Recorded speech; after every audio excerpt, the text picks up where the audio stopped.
Hello everyone, welcome to the Ichimoku.co chart of the day.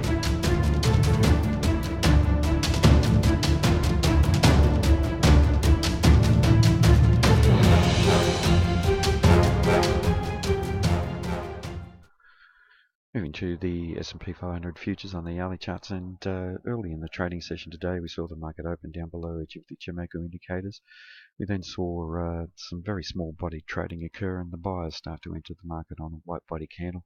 More very small body trading and a series of white body candles saw the market trade through the Tenkan-sen and a retracement back towards equilibrium at the Ichimoku cloud and the Kijun-sen, with both of those indicators holding as resistance. We then saw some minor selling off the resistance there. The market unable to close above the Ichimoku cloud did suggest that the buyers certainly weren't strong enough in the longer term time frame to change that trend. And then we have seen at the start of the new session the market attempt to trade through to the top of the cloud on very weak small body trading, and then with news of the US government attack on a Syrian airbase, we have seen some strong selling off the back of some concern for instability in the Middle East here, and we are likely to see probably gold futures start to rise here.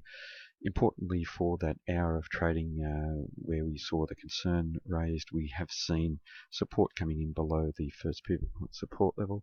at 1241, and at the moment in the new session, this hourly session, we are seeing that area hold and some weak buying come in.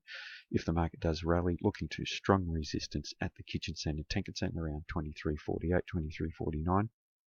And above there, the 2351 middle pivot point level may hold a strong resistance. If the buyers are strong enough to close up through that area, we do have a very thin cloud for the next few hours, so there will be an opportunity here for the buyers, and then the cloud becomes a bit thicker throughout the remainder of the session, becoming thin again at the end of the session. But I'm not too sure whether the buyers will have the strength to get up to that level at the moment. We're likely, if we don't see any continued selling to the downside, where we could test down to the second pivot point support level at 2328, we're likely to just test around this area, perhaps get up to the Kijun-sen and Tenkan-sen and find some resistance there, although that will be an important benchmark for any further upside at the Kijun-sen and Tenkan-sen around 2348. Just looking at the bands here on the hourly charts, and that rally that occurred during the current session and the breakout to the upside, there was some bullish activity there, but lack of follow-through didn't see the market develop further to the upside. We then tested back within the bands, and then a subsequent rally found very solid resistance at the upper band on very small body trading,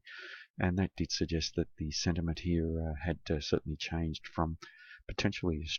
stronger bullish sentiment in the medium-term time frame to a negative sentiment. Now what we've had here is a breakout to the downside with a strong bearish candle. If we are going to see further downside, we do need to see some bearish confirmation. At the moment we're not seeing that, but this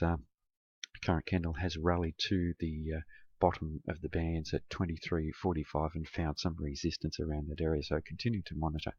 how the market reacts around this region, and if this candle does turn fairly bearish, we could certainly end up trading down to this second pivot point support level around 2328.